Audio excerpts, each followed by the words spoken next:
Hello, everybody. Good afternoon, and welcome once again to a weekly COVID-19 public health update with Montgomery County Executive Marc Elrich.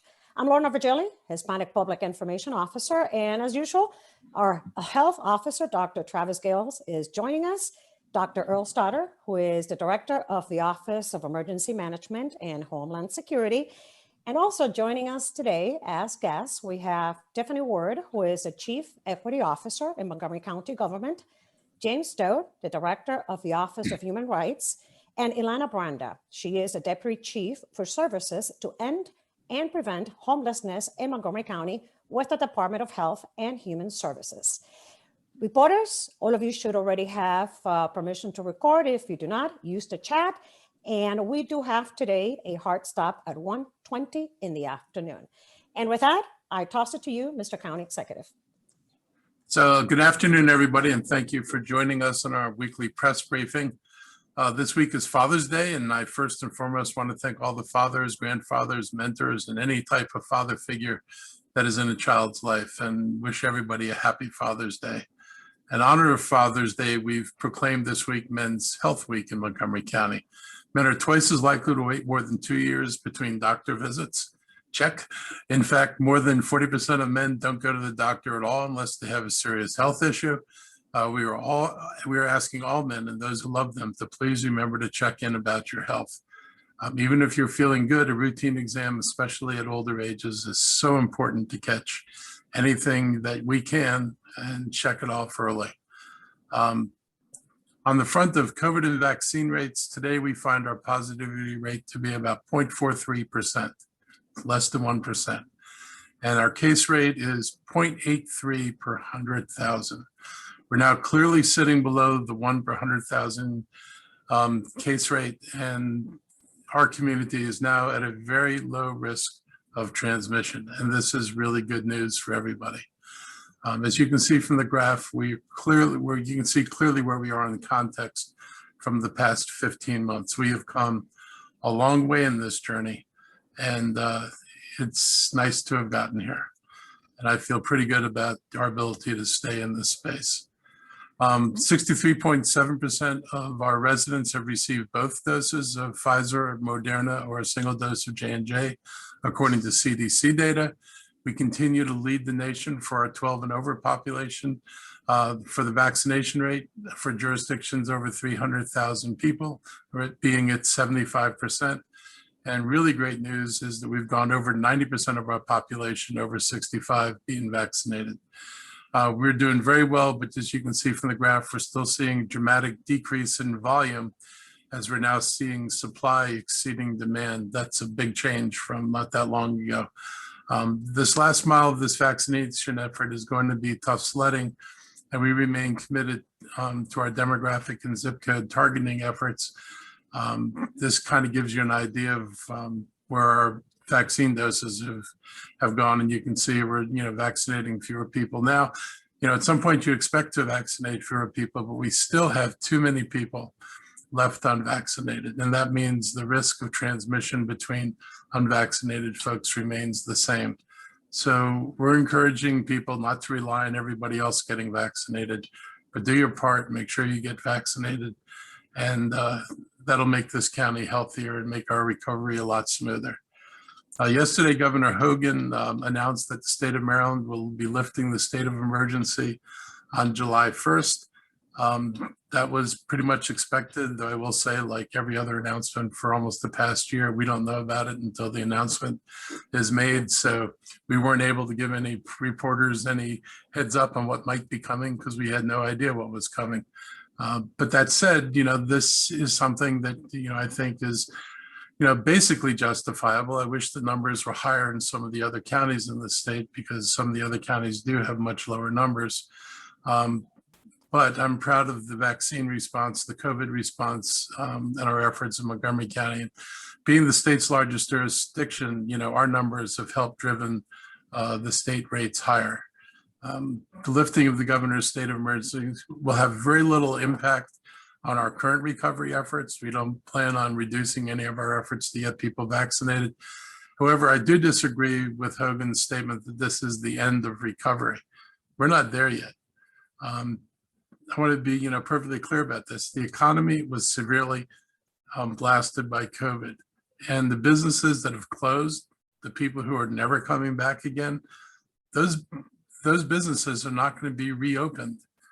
Many of them by July 1st. People who close permanently aren't going to reopen at all. And so this notion that now it's just the end of recovery and everything goes back to normal, we may be approaching a new health normal, but we're still not approaching a new economy, the old economy normal. And until then, things like rental assistance and protection from evictions are going to remain really important. The eviction moratorium he announced will last till August 15th. I would have preferred that the governor had tied evictions, the moratorium, and frankly, the unemployment benefits to the achievement of unemployment metrics. That when we saw unemployment approximating where it was the pandemic, then it might make sense to lift the special treatment of evictions and unemployment benefits. But many people aren't working, not because they don't want to work, not because they're enjoying the luxury that's afforded by unemployment. And just so everybody knows, the average unemployment benefit in Maryland is about $400, and the $300 makes it $700 a week. Nobody's enjoying much of a luxury life on that. The $300 a week he proposes to take away is money that people would have spent on businesses in the state of Maryland. So you may be taking money away from individuals, but you're also taking money away from the business community that needs people's purchasing power in order for them to fully recover. So I dearly wish the governor would rethink this, extend it, tie it to a metric. I think we'd all agree that when unemployment is normal, then we can move in a different direction on the benefits. But right now, unemployment is not normal, and it's probably going to be a while before we get there. I don't think it's been enough time for many of the residents to get caught up. We're providing rent support for people who've missed rent payments already, but there will be more missed rent payments to come. And so we're anticipating needing additional support as we do this. So again, like I said, I hope the governor will think about this, extend the moratorium a little bit longer, give us a metric, and let's all prepare for the point when we can get ourselves to the point we can actually say we've had an economic recovery. But like I said, we're not there yet. We have to continue to engage and support the people who need the resources. And we need folks who are facing eviction to reach out to us and Maryland Legal Aid to get help. Too many people are not showing up for their court dates. There is a defense if you lost your job because of COVID. There is a defense for not paying rent.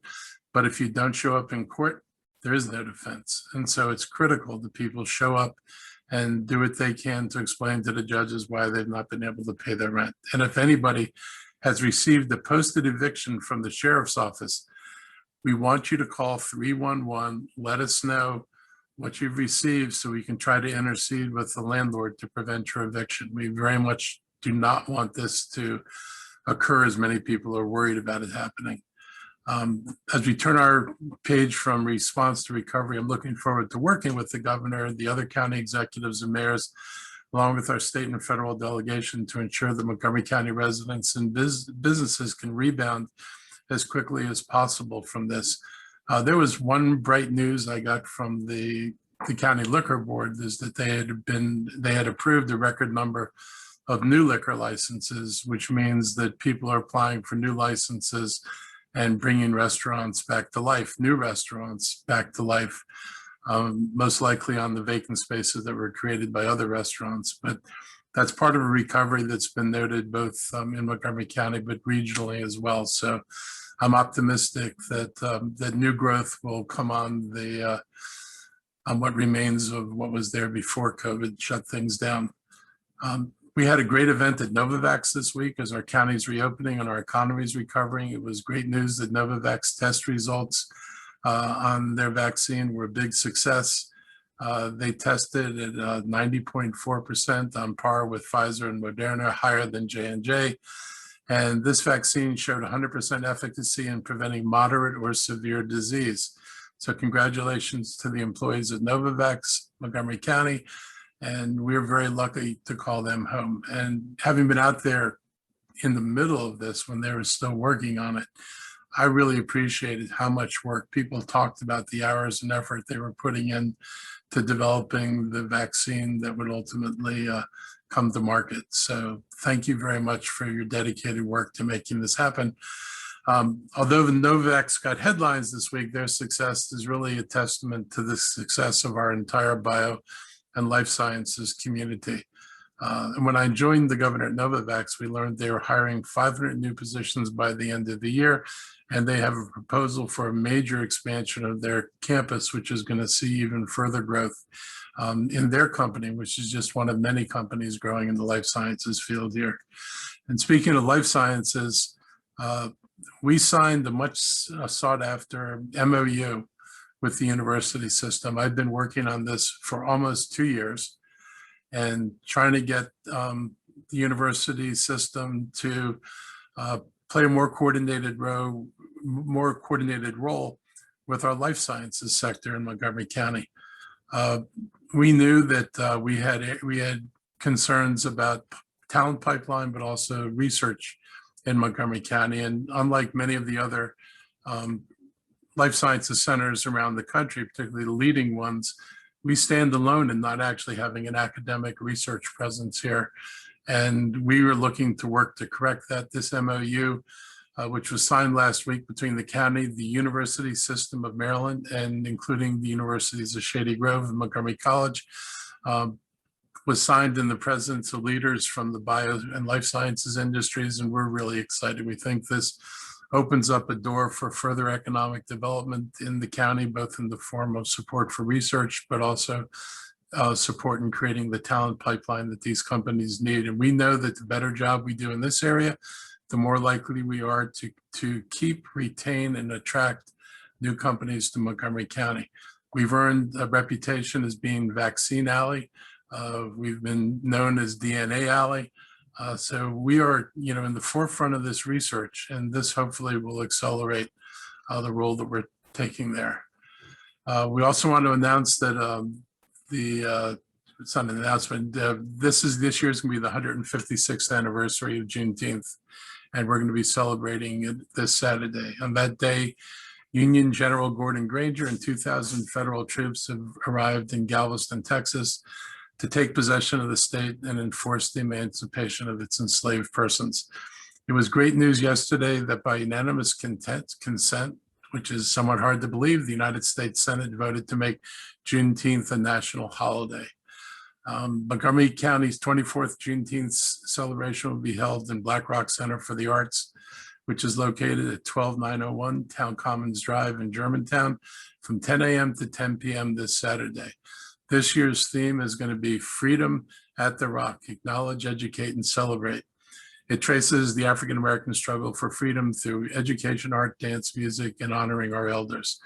And the festivities are going to include educational activities, a historical journey of the African-American music and artistic entertainment, food trucks, all designed for the whole family. So take advantage of being in a place where we can all get together again. And what a great thing to be celebrating is one of the first things we're able to do coming as we are out of the worst of this pandemic. So please, there are activities inside and on the lawn of the Arts Center. I'm also going to be hosting the African Americans Living Legends Award to honor distinguished individuals who are living legends in Montgomery County and have helped shape the cultural heritage of the African American community. And I want to thank Jim Stowe and his team for their hard work and creativity in putting this event together. And Jim is on our call today to chat about this week's events. Finally, I want to say something about equity. As we celebrate Juneteenth, I wanted to take a moment to address our progress on equity. I've been in Montgomery County for 60 years, and a lot of people in this county today don't know the history of this country on race, let alone the history of this county on race, and it doesn't serve us well. When I moved here 60 years ago, we were not the open and inclusive place that we're striving to be today. And in those days, that wasn't even something that they were even striving to become. That's not the trajectory that people were trying to set Montgomery County on. Housing still had covenants that dictated who a house could be sold to based on race and religion. We were just integrating our schools and facilities. People talked about developing Silver Spring as a whites only community. And my civics class, I think in 1962, had a debate on civil rights where the pro side represented the view that civil rights were basic human rights, while the con side discussed African Americans as a subhuman species that needed to be taken care of. And while I found it outrageous at the time, not everybody in that room did, and the teachers felt no need to correct the statements made by the opponents. The idea that you could assert something like that and not be challenged by people who are supposed to be educating children is still astounding to me to this day. But that was the reality in Montgomery County, and we weren't unique, hardly unique in this country. So we've come a ways, but people need to remember where we came from. Racism in this country is not ancient history. It's real life, and we need to be able to deal with that. When I was on the council, I co-sponsored and led the charge for a county to create an equity officer and an equity office. When I became county executive, I not only had the privilege of appointing the county's first equity officer, Tiffany Ward, but I made her part of my senior management team. Following the murder of George Floyd last year, both efforts to celebrate Juneteenth and efforts in equity have really picked up. And just this week, my friend in Anne Arundel County Executive Stuart Tittman announced the creation of their equity officer. This follows an announcement last year that Howard County was creating an equity officer, as well as the state of Maryland's focus on equity during the pandemic, which received a lot of guidance, frankly, from our folks, Dr. Gales, Dr. Stoddard, Dr. Crowell, who helped give the state guidance on how to do this kind of work. All these efforts add up, and I'm proud that Montgomery County is once again ahead of the curve on this. I asked Tiffany to join us today to briefly update you on our equity efforts. And as an announcement to approve equity or create equity managers garner attention, the day-to-day work and year-to-year progress do not. And so I wanted Tiffany to be able to talk a little bit about that. So with all that, I'll turn this over to Dr. Gales and Dr. Stoddard for any updates they have before we hear from Tiffany. Thank you. Good afternoon and happy Wednesday to everybody. Always a pleasure to be with you all. I don't have actually many updates to leave the floor for others to speak today, other than to say we continue to see significant improvements in our community transmission level, as well as our vaccine rates. Now, with that said, we are continuing to monitor any trends in new cases, particularly seeing if they disproportionately impact groups that are unvaccinated, including those who have chosen not to get vaccinated, as well as those, including our young children who are not yet eligible to be vaccinated. So anticipating potential questions related to the governor's mask and face covering rules, we're going to look at our data and follow it closely, as well as look at the impact of variants within our state and our region to provide further guidance related to that. So please stay tuned for that over the next week or so as that information comes out. Thank you, and happy to answer any questions you may have. Thank you, Dr. Gales, and thank you, Mr. County Executive. Dr. Stoddard, do you have any short opening remarks today? Thank you, Lorna.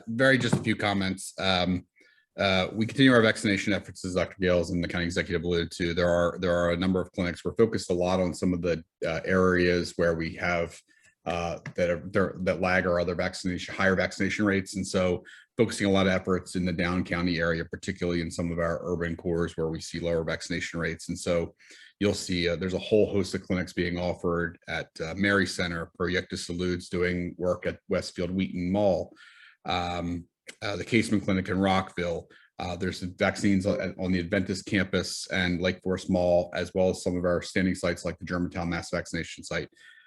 As the American Medical Association said this week, 96% of practicing physicians have made the determination to get vaccinated. If it's good enough for those people you go to get recommendations on your health, it should definitely be good enough for you. And if you're still holding out or on the fence about getting vaccinated, I encourage you to talk to your normal medical provider and get some guidance on that. Given that 96% number, I expect that they're going to recommend that you get vaccinated. On the recovery front, the county executive alluded to this, while the state of emergency is being lifted, and that reflects a significant step in the response to COVID-19, that does not mark the end of recovery for COVID-19 in Montgomery County nor the state of Maryland. We expect that on the economic front, we're going to have a lot of work to do, but also on things like youth services, addressing socialization of children and the education losses that have been experienced over the year. Senior services are going to be a large focus of our recovery effort. Addressing the long-term telework strategy, both for the county, but also, providing guidance to businesses as well on how to successfully do more telework and integrate that over time and balance the post-COVID environment with the strong push for telework to improve things like climate change, our work on climate change and the like. And then obviously mental health and opioid abuse have been a significant issue as well as we come out of this pandemic. We've been telling people to be concerned about being around other people for 15 months. We've got to unwind that experience and have people feel more comfortable being in rooms and environments with other people moving forward. So we've got a lot of work to do in our recovery framework. We're building up on our recovery as opposed to winding down our recovery. And we hope that our partners will do the same. Thank you. Thank you, Dr. Stoddard. Now let's hear from Tiffany Ward, who is our Chief Equity Officer. Tiffany. Thank you. So just speak briefly. In December of 2019, the County Council, led by then Council Member Marc Elrich and Council President Nancy Navarro, passed the Racial Equity and Social Justice Act. And only 3 months later, we were hit by an international pandemic of COVID. That pandemic let us further expose the many health disparities and health inequities that we have between our white residents and our communities of color. And just 3 short months after that, we had the murder of George Floyd, which really further exposed the inequities in our criminal justice system. And so that really heightened the nation's consciousness on racial inequities in the country. The county, though, had already begun their journey for racial equity through the Racial Equity and Social Justice Act. That act created the Office of Racial Equity and Social Justice. It created the position I sit in. It also requires that our department train or help to train all of the county employees in racial equity and social justice. It requires that every department have a racial equity lead that works with us to put together a racial equity and social justice action plan. It requires that our department work with departments to create more equitable policies within their department, as well as we have to put together racial equity impact assessments for supplemental appropriations and for both our capital and operating budgets. Quite a task.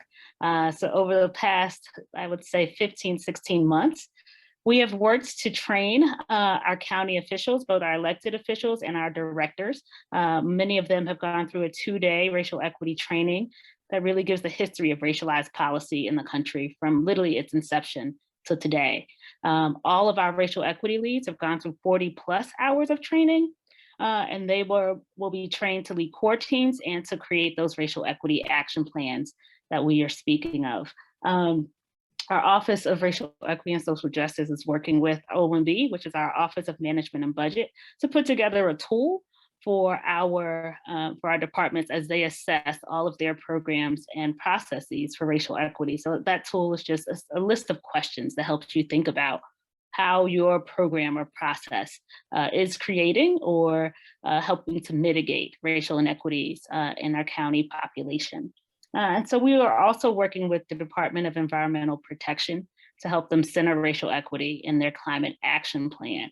And all of this work, thank God, is being supported by our county council and our county executive.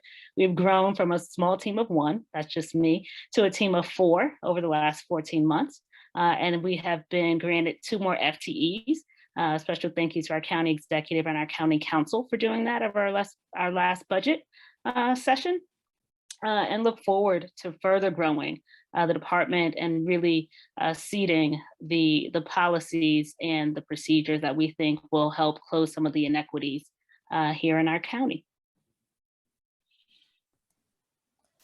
Thank you, Chief Ward. Now let's hear from James Stowe, who is the Director of the Office of Human Rights. Jen?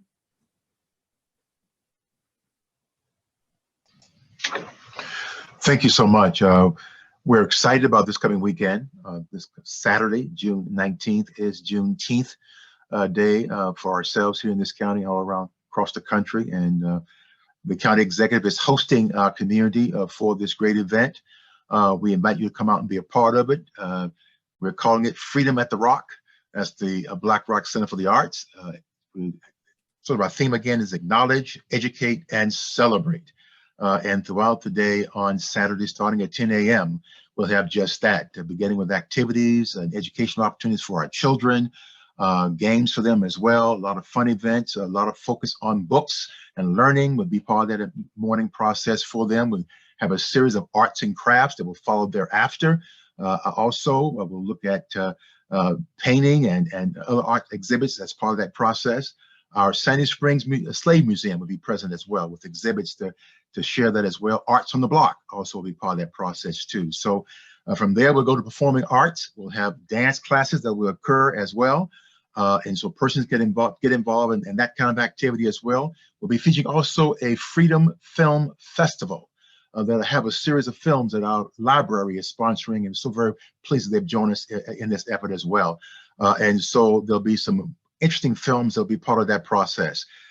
We also will have then a performing arts stage that'll be going on simultaneous to this with contributions from our Caribbean community, from our African community. Black on Broadway, for instance, will be part of the process. We also have in the evening Voices of Classic Soul, as well as Chelsea Green and the Green Project. So an entire day of activities that will be really highlighted by our African American Living Legends Award ceremony. The county executive, as he mentioned, will be giving and saluting 5 members of our community, Dr. Elwood Raphael Gray, Miss Willie King, Reverend Dr. Sterling King Jr., John Macklin, and Dr. Hercules Pinckney, all of whom have contributed over their lifetimes to the betterment of this community. And so it always is the highlight of our Juneteenth event. And so we're asking folks to come out and be a part of that. Again, 10 a.m. to 10 p.m., a full day of activities for the entire family. All families, I should say, all families in our community are a part of this great event. So come out, learn about Juneteenth, and be a part of it. Again, acknowledge, educate, celebrate. Freedom at the Rock. Thank you, Director Stowe. And now let's get started with the Q&A portion of the presentation. Reporters, remember to use the chat to ask permission to ask questions. And the first one comes from Dominique Maria Bonesi from WAMU. Dominique. Thank you, County Executive. First question to you. Just curious to know, now that we're getting back to some semblance of how things were prior to the pandemic, this sort of format that you've had your pressers, you've been doing it all online via Zoom. Is there something that will stay like this, or do you intend to go back to some sort of in-person presser, or what's the plan as far as your operations? So we're talking about a way of merging an in-person along with Zoom. We realize the Zoom format has probably given more of you an opportunity to participate than would normally happen. Because after all, you'd have to plan your trip here, you'd have to set up here, you'd have to have time in your trip back. So it's not simply an hour presser. So we may look to format it in a way that people can come in person, but we can also do this virtually. But we are looking at it. Thank you. And then to Dr. Gales, you mentioned the mask mandate. Hogan by July 1st seems to be dropping the mask mandate, but I'm curious to know, what is the current mask mandate in Montgomery County? Just give me a refresher. And if you were to change it, what would the changes look like? Thank you, Dominic, for your questions. To your first question, as we entered the 3rd phase of our reopening over a month ago now, when we reached greater than 50% of our population being fully vaccinated, all of our restrictions, including face coverings, were moved to be consistent with the state. So I will actually want to clarify for those who are at home who've been sending us emails demanding that we make changes to our mask face covering policy.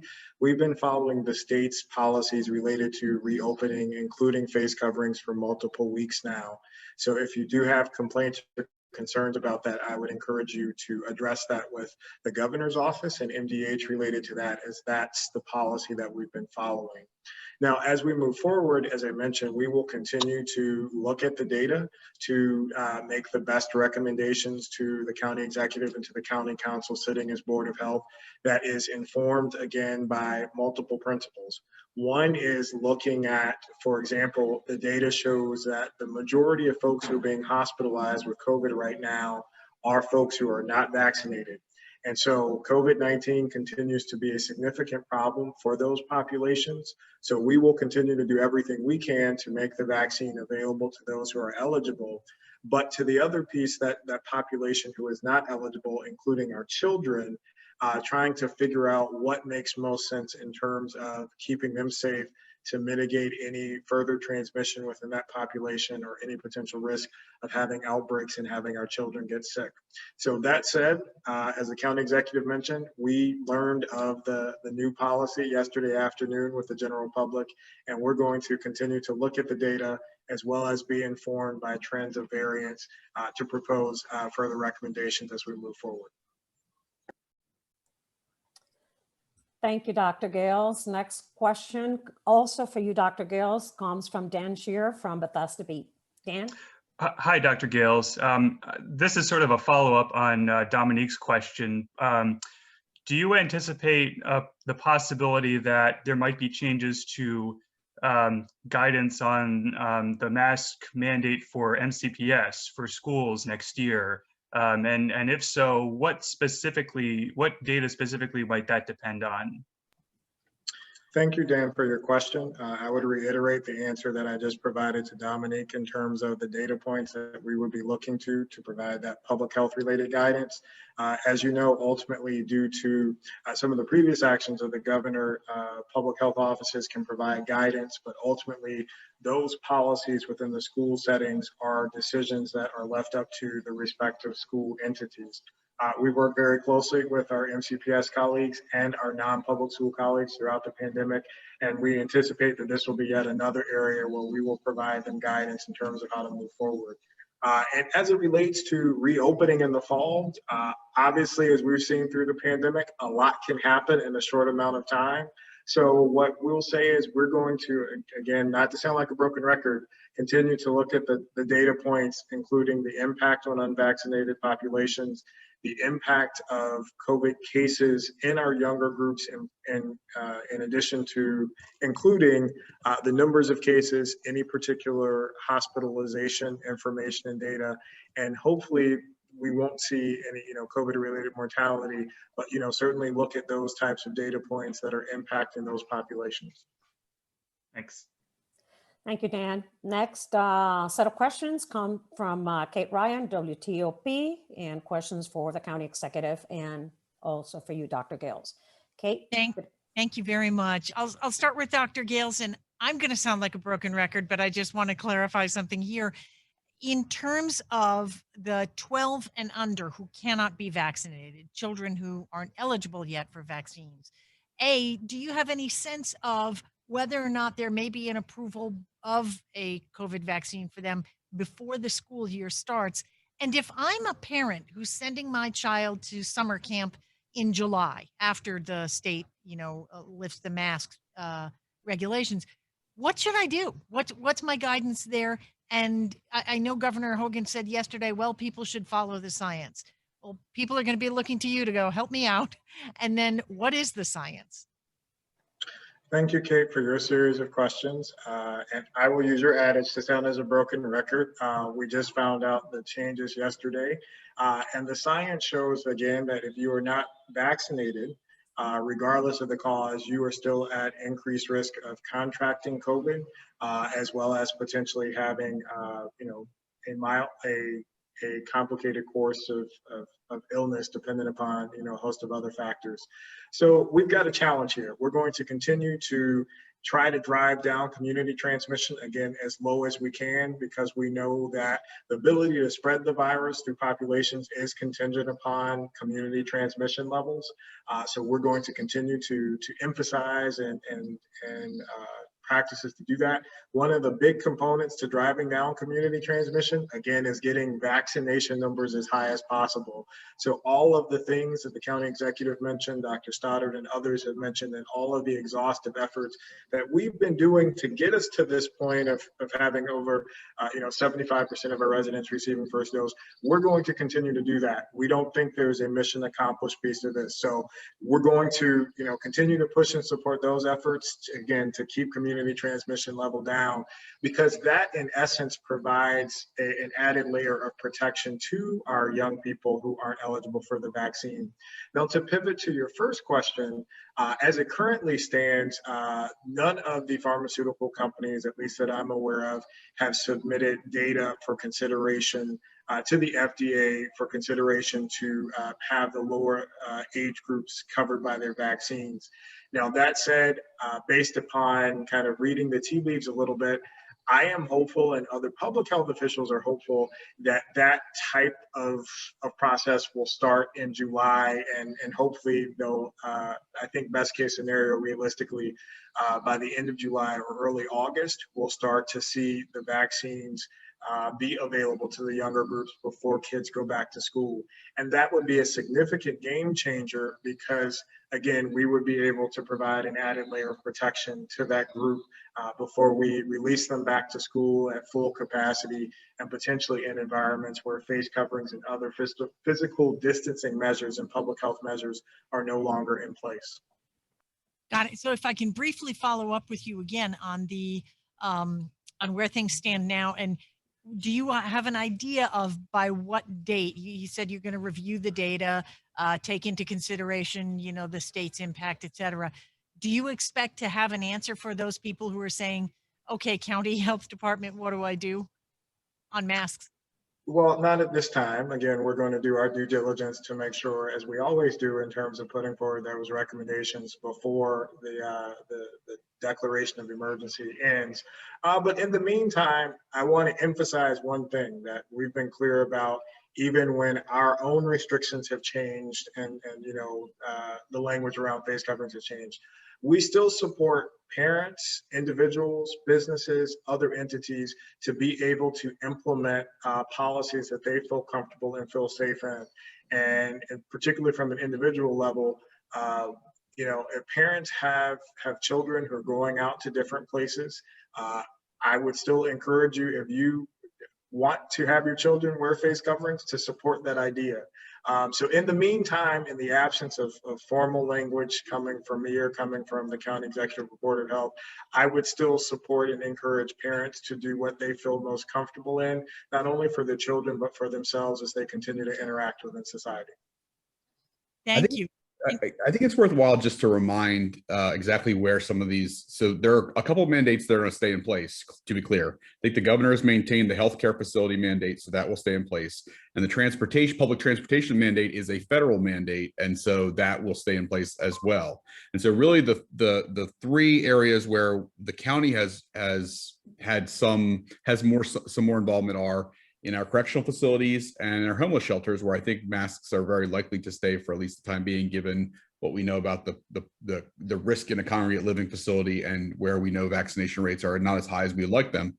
But the one I think that you're getting most to is the summer camps, which the county does offer summer camps. And so, just to give some context to some of this decision on the back end, obviously we've offered, people have signed up for summer camps at this point. And they signed up under one pretense. And are we comfortable shifting to a different pretense? And is it safe to do so? And what does that mean for the parents who choose to participate now or don't choose? And so, obviously we were hit with this decision yesterday, and we're, as Dr. Gale said, we're trying to do our due diligence to address it, not just from a, we want to make sure it's from a public health perspective, because clearly the American Association of Pediatrics just opined 3 weeks ago that it's still appropriate for youth 2 to 12 to be wearing face coverings. And so you know, we got to marry that up with the reality of we've had people sign up under one set of circumstances. Now there's a different set of circumstances, and how do we deal with that? And so I just want to give some more context to some of the background conversations that are happening right now. And what I wanted to clearly make sure that there was still awareness that there are still some settings where there will be face coverings requirement that has nothing to do with either the county in some cases, the state in some cases, or where there's not likely to be a change. Got it. And I know we're coming up on time, but I have a quick question for the county executive. The governor just announced another $10 million for live venues today, relief directed at places like Fillmore, Imagination Stage, et cetera. How important is that? I mean, these are among the businesses that were hit hardest during COVID, and you know, totally dependent on customers. You know, with restaurants, we were able to pivot. We could do carry out. We could, you know, let them sell alcohol and bring it home. There was no way of doing carry out entertainment, and so we weren't able to provide the kind of support. So anything the governor does and the federal government does is going to be greatly welcome, because it's going to help some of the folks who took the biggest hit during all this. So I'm very grateful for the support. Thank you. And then lastly, Mr. Stowe, where can I learn more about the 5 living legends we're going to learn more about on Saturday? Is there something in advance we can direct our listeners to? Yes, thank you very much for that question. We will be issuing a press release later today that will give a little information, particularly from a biography perspective, and just how they have been able to contribute throughout the community in their time here in Montgomery County. So stay tuned for that, coming out later on this afternoon. And was remiss in not mentioning earlier that there will be vaccinations also at Juneteenth, this coming Saturday. And so I'll make real sure that I got that in. And so persons who have not yet been vaccinated, to include our young people, that would be a great opportunity to make that happen as well. So vaccinations at Juneteenth as part of that process. Thank you very much. I appreciate it. Thank you, Kate, for closing this media presentation. On that note, reporters, I don't see any more questions coming from you in the chat. So with that, we're going to say thank you, good afternoon, and we'll see you soon. Stay safe. Thank you all.